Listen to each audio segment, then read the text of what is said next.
Hey, what's happening out there? This is Halftime Prep Talk.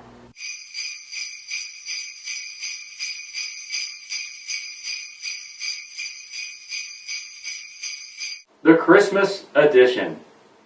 HTPT is sponsored by Fannin Automotive Family. Matt Sparks joins me as my co-host. I'm Aaron Snyder of The Independent, and we got the boss man, Mark Maynard, coming in a little bit to discuss a few things. I want to bring your attention to the Zanzi's ticker. You can see some upcoming high school games coming up in the area. Thursday, Friday, Saturday, and then so on and so forth. We're not going to have all those games listed, but we will highlight a few of those here later in the show because this is going to be our last show of the year. We wanted to make it special for our viewers. So we got the garland and the lights out. Of course, we got the Santa hats on. You're probably wondering what this is for. We'll get to that in a little bit. And as you notice, our background, we're just in the Christmas spirit here at The Independent, aren't we? Yeah, I wore my blue shirt for my blue hat today. Well, we can't all go red and green all the time. You got to mix it up a little bit. Of course, you still got the holly leaves on your hat. So that's right. Yeah, it's a nice touch. I want to mention too, Distinctive Specialties. It's a store in Raceland, and they're going to provide us soon with some prizes and things like that for those viewers out there that hopefully are interactive with us on Twitter. You can follow me at D Independent QB. That's the letter D, Independent QB, and Matt. You can follow Matt at the RP33, and RP is capitalized and its numerals 33. Yeah. And but anyway, supertees.com is the website there if you want to check out Distinctive Specialties, and hopefully soon we'll have some prizes from there. But the first prize we're going to give away is a copy of the book called Grace Runner, written by Mark Maynard about Amy Compton. I'm sure you've probably heard about Amy for Africa, and that book is one of it's actually his newest of the 4 books, and we'll talk about that soon. But that's going to be our first prize, so pay attention on Twitter Thursday afternoon. Hopefully you're one of the first viewers to take part in watching our special Christmas show, and I will ask a question on Twitter, and you will have to answer it, and if you're the first person to correctly answer that, you will be the recipient of Grace Runner, and which is a nice prize for the first one. And then we'll move on to maybe some T-shirts and things like that along the way. Too bad we're not eligible. I know. Yeah, because I would definitely pick up that book. What you could do though, Matt, not to give you any crazy ideas, but you could create a faux Twitter account and then respond to me the answer, and then you could maybe become the recipient. A faux Twitter account? It's not like I haven't done that yet. I think I probably should. I think I might do that. So what you're telling me is probably you've created 100 of those, and you're 100 of my 2,000 followers? Yeah. No, I don't have 2,000. I'm bragging. Yeah, we need to keep that a secret, though, just between me and you. Okay. Okay, edit this out. Yeah, don't tell anybody. All area football teams coming up. I want you to keep an eye on The Independent. All area football teams, the small school and large school, are coming up, and that will wrap up our all area fall season sports teams. And of course, too, I want to tease the top 10 stories of the year. That will be in the January 1st edition of The Independent. It's one of my favorite stories to do annually. We get to go back as a sports staff. We get to discuss all the great stories, and it doesn't always. Unfortunately, they're not always the most positive stories, but they're the ones that maybe created the most reaction. Sometimes that might be some controversy. Sometimes it's a great uplifting story as well. But the top 10 stories of the year, that'll be coming up, and a couple of those. Just to give a couple away, I think these 2 will make it in. Paintsville football over Pikeville, the shocker of the season, right? Yeah, that might be the most shocking upset in many, many years. After Paintsville lost to Pikeville with a 62-8, 62-8, first in the season, and then they go onto the same field like 2 months later, and defeat Pikeville on that same manner. Was it 30-6? Turned Pikeville over several times. The defense with Tigers were really impressive that night. That has to crack our top 10, I think. Exactly. And another one that will probably crack the top 10 is 4 Division I signees in one single day. It's amazing to have 4 in 1 year from the area, but to have all 4 of them sign in one single day in a span of just a few hours, I think that'll probably make it in as well. These are 4 major D1 schools. These are not just your average D1 schools. These are top quality D1 schools. Colorado, Marshall, Ohio State. So I'm sure we're going to have a lot more D1 signings, sounds like, too, in the coming months. We usually have the segment called Balls in Their Court, which is kind of like the game ball for the player of the week. Well, this week we're going with Gifts Under Their Tree. Well, I assume that's what this present on the table is for. Connor Green. I'm going to give my gift to him from East Carter, the senior shooting guard. He's been unbelievable the past few games. I really think that he deserves a present under his tree for a few of the performances that he's put forth. 37 points against Lewis County, 22 against a pretty good defensive team in Rowan County. And he made one of the best shots that I've seen, probably the shot of the year so far, from half court, splashed it in as time expired at halftime to give East Carter a little momentum going into the third quarter against Rowan County. Fortunately for the Raiders, they didn't pull that one out. The Vikings had some fourth quarter magic again to pull that one out. But Connor Green, man, he's been on top of his game, and it's fitting. Green's one of the 2 great colors of Christmas, right? So let's go Connor Green. Well, Who's getting your gift? Well, for me, it's I don't know. Not allowed to shake. But I had 2 to choose from this week, and I'm in the giving mood this holiday season, and it's better to give than to receive, I think. So I'm going to name 2. I think the Round County boys team and Coach Sean Thacker, I think, deserved one. They had 2 pretty epic comebacks this past week. Win the EKC tournament down the fourth quarter. Came back to win that game, and then beat a very good Johnson Central team. They had a few starters out, of course, but another fourth quarter comeback in the Boyd Round Ball Classic last Saturday, and I think they deserve a present there. And probably give another one to Graham County point guard Micah Leslie. If y'all read the paper on Tuesdays, you know that she passed 1,000 points for her career. She's only a junior. Very tough player, and I think for her accomplishments, I think she deserves a gift too. Been on a roll this season, 2 30-point games. She's the only 2-time 30-point club member. If you read my column every Monday, she's only a 2-time member so far. She's one of the top scorers in the region. 120 points now through 6 games, so she's on a roll. Yeah, averaging 20 points a game. All right, let's go to 2 cents worth, where we'll pick out 2 items from the dime, which is the Monday column I was just talking about, the Monday morning point guard, and we'll put it up for discussion. One is Boyd County boys. They're unbeaten right now, and they're the only undefeated team. We're only 2 weeks in, but they're the only undefeated team left in the 16th region at 4-0. A few reasons for that. One, Matt, they've only played 4 games. Yeah, exactly. But then again, you have to give them some credit. Of course, their next game is coming up Saturday in the Raceland Derby Classic. We'll get to that here in just a bit as well. But Boyd County 4-0, and they've looked pretty good so far. They beat a nice Elliott County team. Of course, they beat a rival in Ashland. Got some good big guys too. Connor Goss. I think you say it's quality over quantity. I think they only played 4 games, but they've looked really impressive in all 4. They've got a variety of ways they could beat you. A great guard in Bobby Anderson that could beat you from the outside, and then on Connor inside. So they are a very tough team.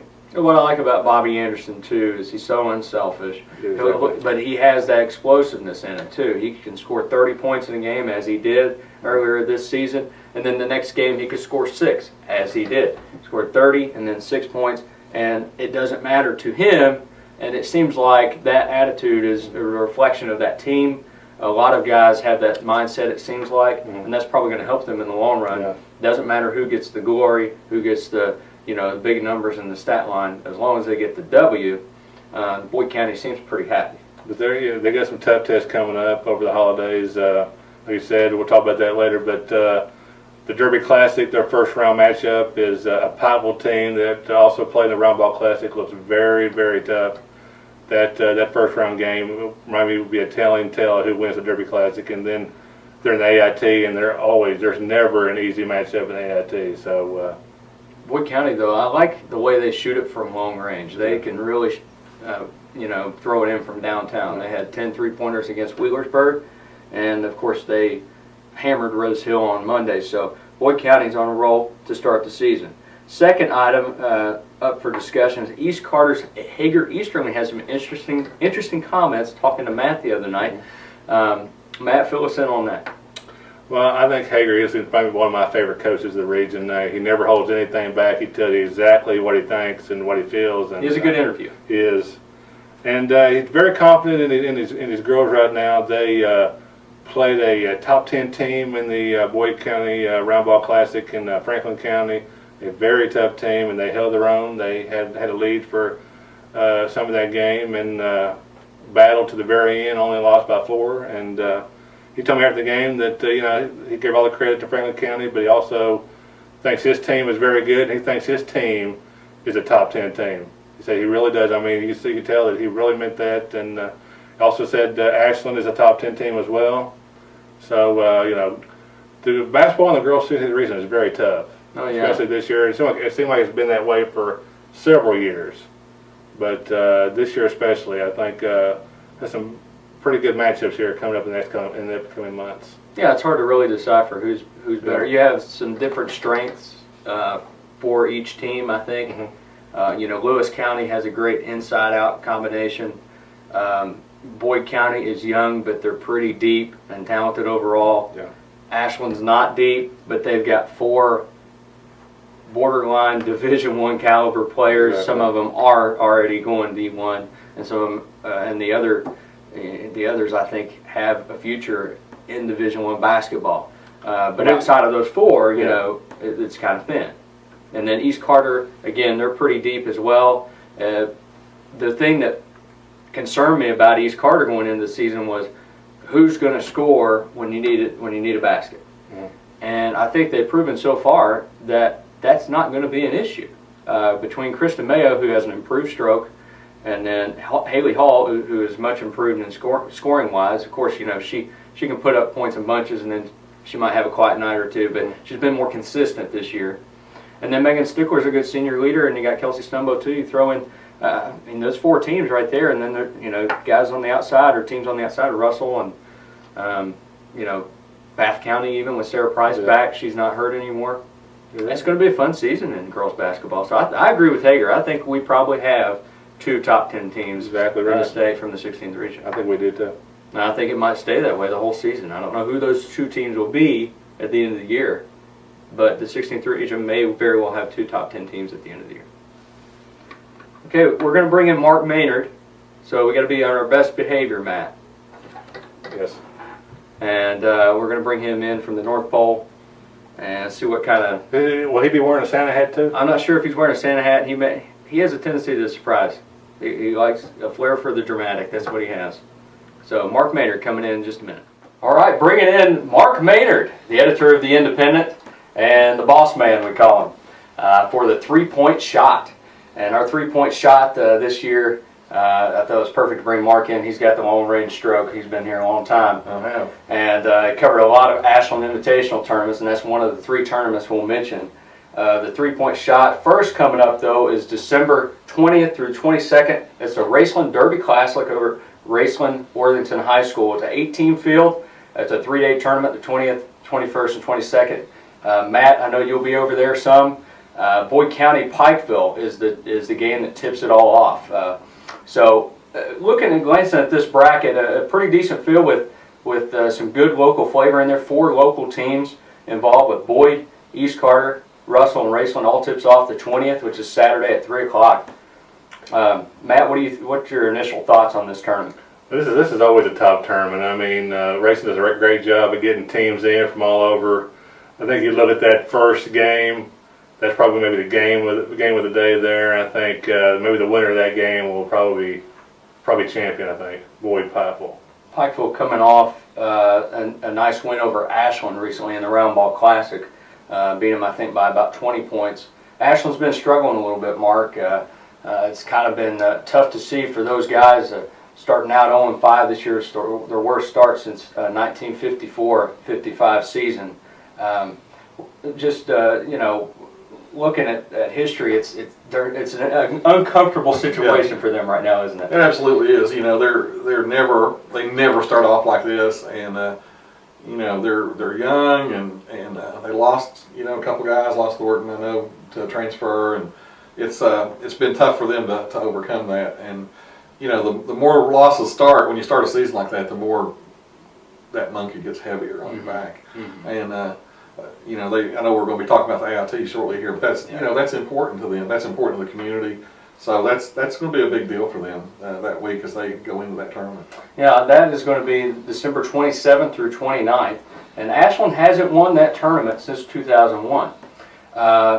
Always a quality field, though. Oh yeah. Roger Bacon won the tournament last year, and they beat Ashland in the finals. Ashland made it to the finals. They've made it to the finals a few times since '01, but just can't quite get over that hump of winning it. And once again, it'll be a mighty task because you got, again, some good local teams, quality teams, Boyd County, Rowan County, and then who are some other local teams there, Matt? East Carter, also in that one, and of course Ashland.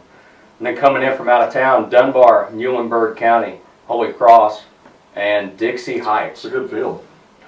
Once again, excellent field. 60th annual, Mark. I know you've covered several of these. Yeah, I feel like I've covered about all of them. I can tell you that I was there for when it was the Greenbow Classic, when it first started, Greenbow Invitational, back in about 1955 or 4 or 3. But I have seen a lot of them, and just, you know, people come out for that. They come out in their new Christmas clothes. They want to show off a little bit, some of the kids and things.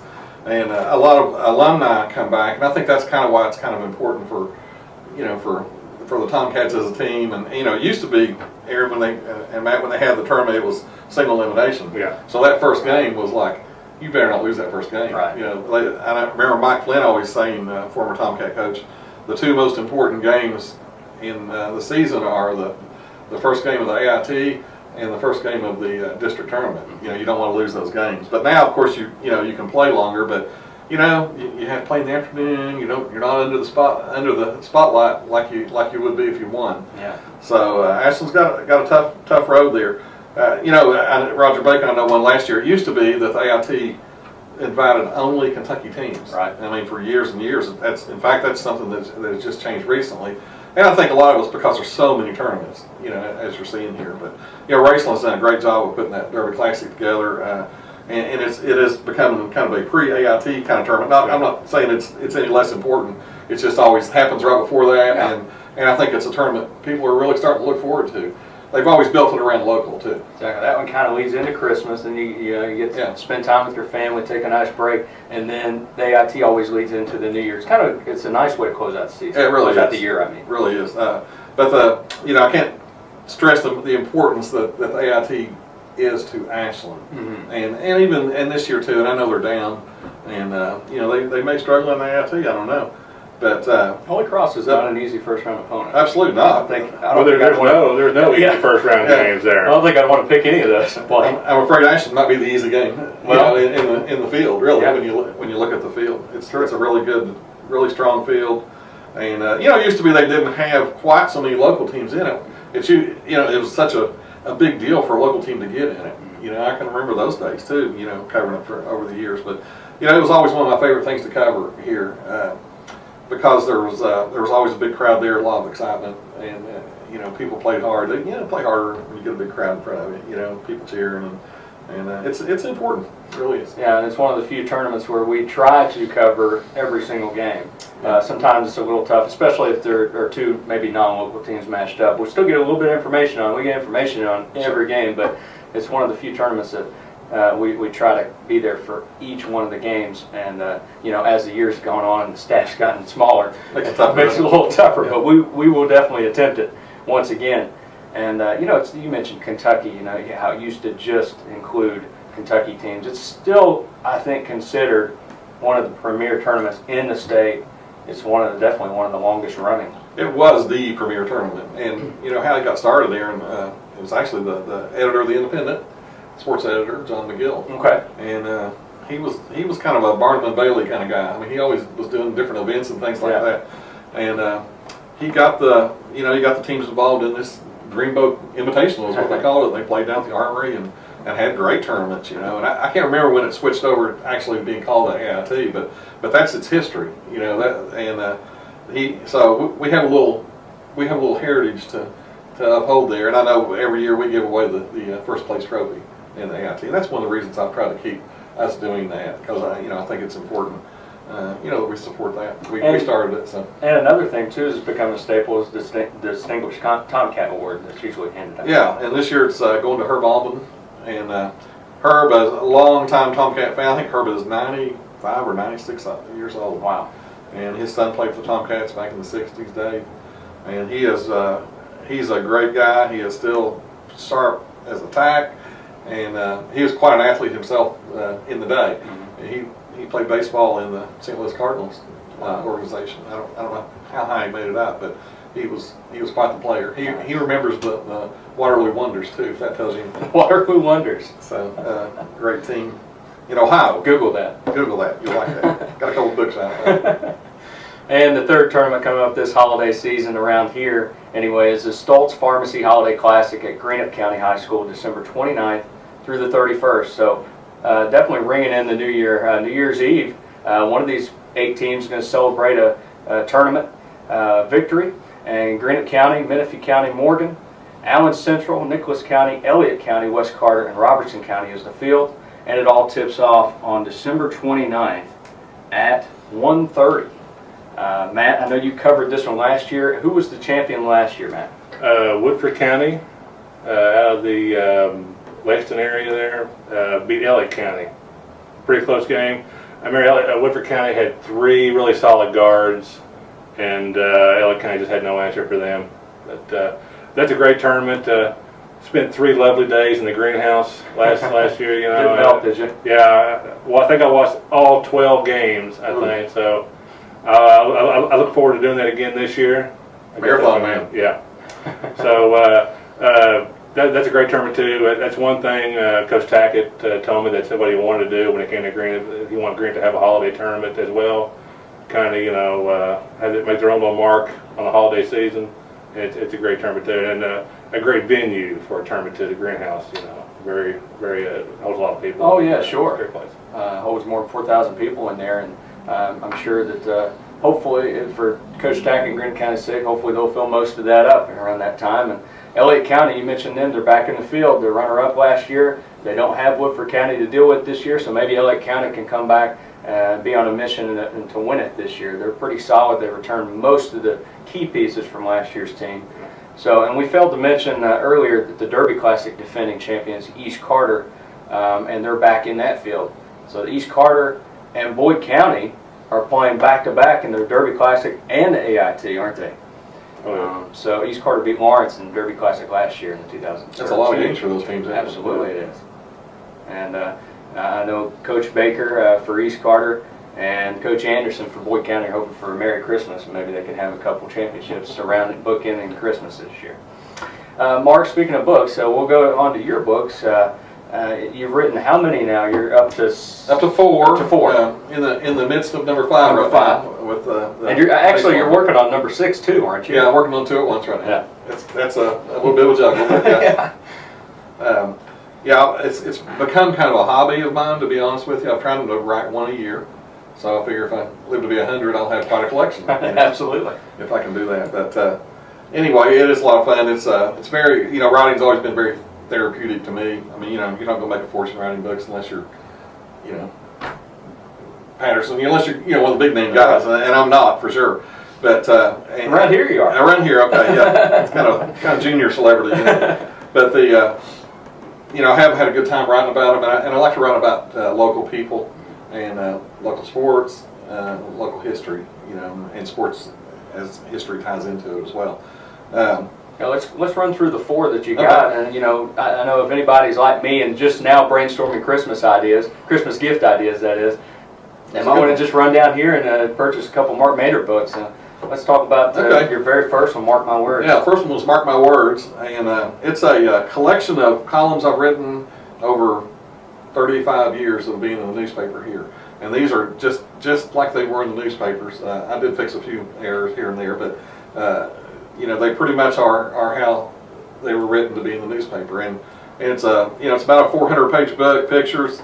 I think we have in the back of the book I have a personal index, and there's over 800 names in that book. So you can look back there and see if your grandfather's in there, if your father's in there, and if they are, what a great gift to give them. Hey, I bought a book with your name in it. So anyway, that's Mark My Words. And the second book I wrote, I don't have with me, but it's called Teamwork, and it was about the 1961 Ashland Tomcats, and probably, if not the greatest, in the conversation of the top 5 greatest high school teams in Kentucky basketball history, high school history. And that's best ever in the 16th region. Best ever here, no doubt. Just an unreal team. Went 36-1. That's Larry Connolly's team. People know Larry, of course, and Harold Sergeant Bob Wright, who died just a couple years ago. And I had the pleasure of being able to interview him, and interviewed all those guys. And man, some of the stories are just unbelievable. And I was really happy with that book. That was my first book as far as like a novel. Like you have to tell a story from for 400 pages. This one, Mark My Words, was it was just a lot of short stories. But so it was interesting and a lot of fun to put on and put out there. So that was the second one, and the third one was Tragedy and Triumph, and it is a book about the 1967 Ashland Tomcats, and they won the state football championship that year, and that was also a year where a basketball player and a classmate of these guys actually died on the way the same day as the game, and the team didn't find out about it till after the game. The coach didn't tell them till after the game, and it's just as the title says, Tragedy and Triumph. The Tomcats won the championship, and then they found out one of their close friends had been killed in an automobile accident, and just how they dealt with that. Which one way they did deal with that, and the coaches dealt with that, was not to celebrate. They got into Ashland, and people were there waiting to celebrate, but they just didn't think it was right to celebrate. Having happened what happened to Joe Franklin. What kind of maturity does that show for that group of kids? Yeah. To be able to do that. Yeah. And recognize what the right thing was to do. Right, and they certainly did, and I have interviews with his 2 sisters who are still living, of course, and his parents have passed on. But anyway, it's a tough story, really, and it's one of those just like 61. I'd heard all my life, and I'm like, man, I keep hearing this story, and finally I was like, I'm just going to write a book about it. Yeah. So I did. So everybody else. Exactly, yeah. The last book I've written is called Grace Runner. And it's a kind of a combination of sports and inspiration, and it's about Amy Compston, the marathon runner she was running 4 world marathons in the last year, and she was in the 2013 Boston Marathon, finished 30 minutes before the bombs went off. Her family left 2 minutes before the bombs went off. All that's in this story, and this is about her mission called Amy for Africa. And she was 14 years drug and alcohol abuse and has recovered from that and is a shining star now.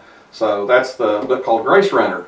Now, I do want to plug one thing. At South Ashland Florist, the Teamwork book is there, and I actually donated 10 books there. And if you purchase a book for $20 from Donna Settle over at the South Ashland Florist, all the money will go to the Tomcat Trophy Case Fund that she's trying to do. And she also has books from Phil Walters and his dad, history books of Ashland basketball that goes through 1975.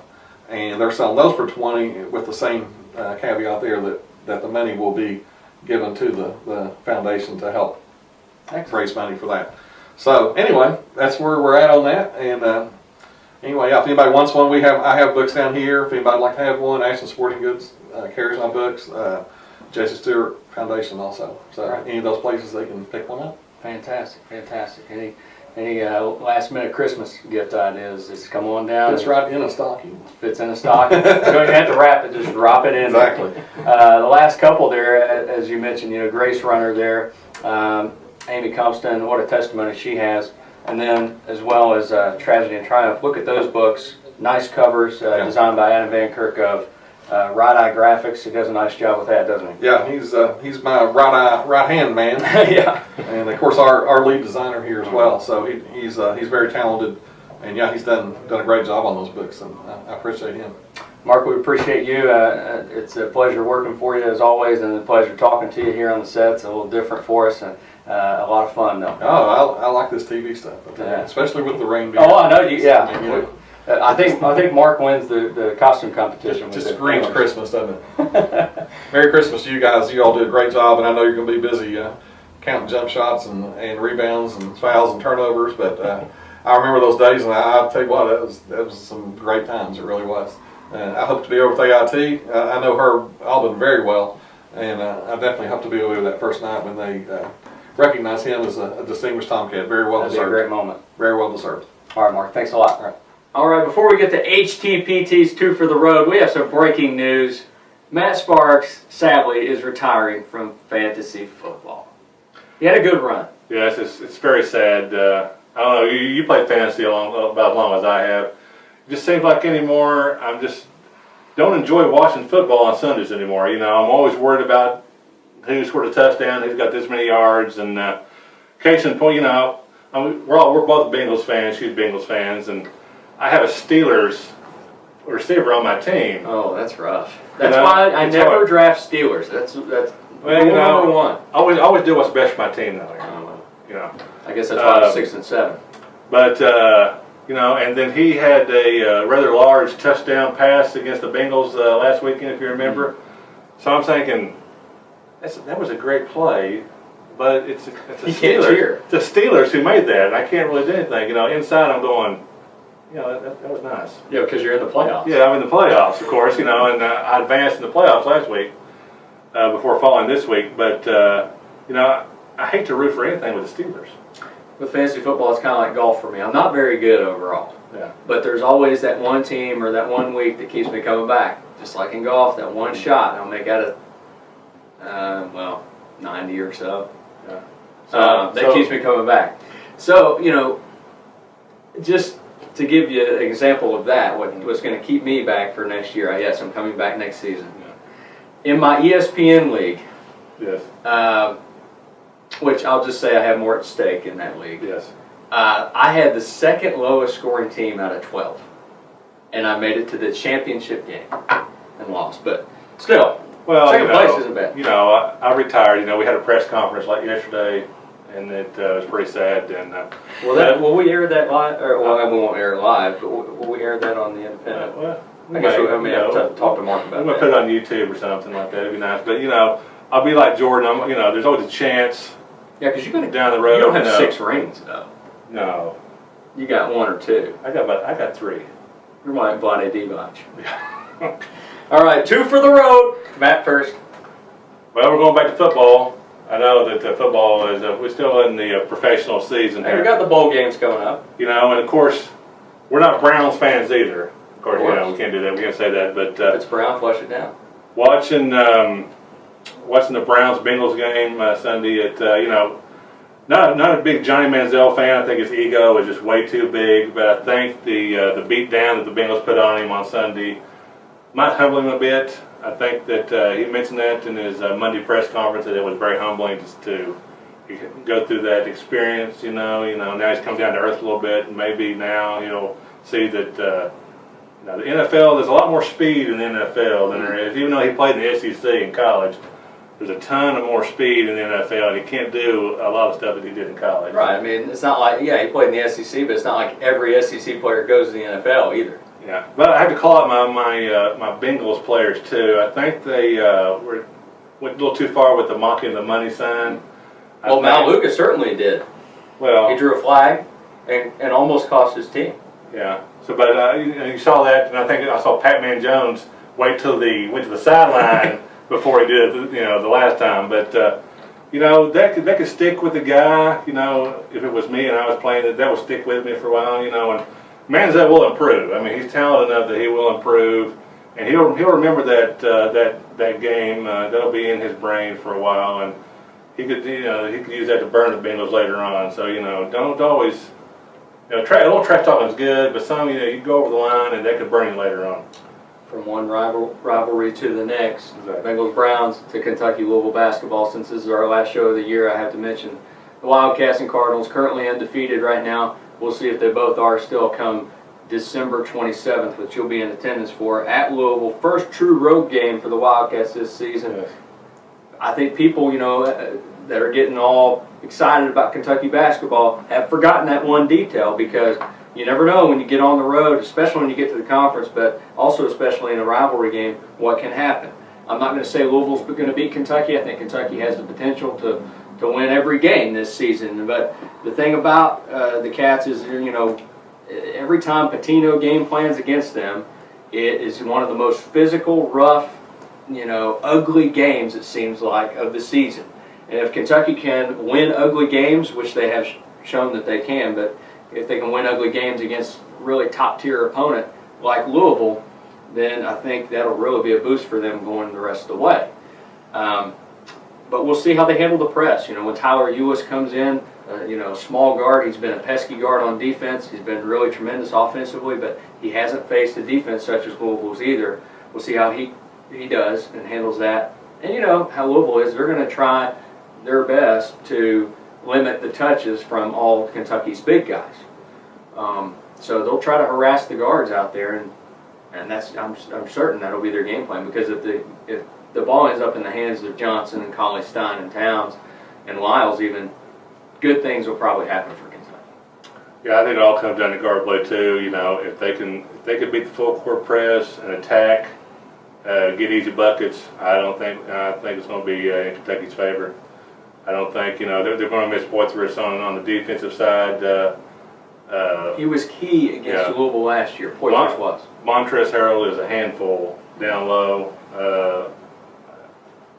Towns probably would be guarding him. I think Cauley-Stein. Cauley-Stein is more versatile, especially on the defensive side. He can guard all 5 spots. But so we'll see Towns on him, and hopefully that he can stay out of foul trouble, because I don't think there's really any other. They have the height, but as far as bulk, Towns might be the only one that they really have. So Poitras on the defense side will be he'll be missed. But I think Kentucky will handle it. Just a quick question about Kentucky. Who's going to be their top draft choice next season, or in the next NBA draft? Who do you think will go first off of this team? You know what? I think it will be Towns, but I think Cauley-Stein will be right in the top 10 as well. I think Cauley-Stein has just. If the draft was here in a couple weeks, I'd go Cauley-Stein. Well, I do Cauley-Stein, but I know what you're saying about Towns. I think over the course of the season, you'll see Towns blossom as the season goes on, and I think it'll be Towns. But I would think Cauley-Stein's going to be in the top 10. I mean, he's improved almost every facet of his game, especially on defense and offense as well. And with a guy that versatile and a guy that size, I think scouts would scoop him up pretty quick. Gosh, the holiday season, you got college basketball, college football, NFL still going on. Of course, all the high school games in the area, as we mentioned, all the tournaments. So enjoy the holiday season. Go out and watch some local sports. Stay in and watch some bowl games and things like that, and enjoy it. Enjoy time with your family. I want to thank Mark Maynard again for everything, but for also being on the show. Yeah. And I want to say that Fannin Automotive Family is our sponsor, and we want to thank them this holiday season. And of course, thank Zanzi's again for being our ticker sponsor. And Matt, it's been a joy. Hopefully, we'll have several more episodes in the coming year. We got January coming up. Yeah. It'll be our 16th episode the next time we're on here, and maybe, just maybe, we'll be in a new studio. Ooh. So it's something to look forward to. A new old look, if you will. All right, I'm Aaron Snyder. That was Matt Sparks, and we'll see you next year.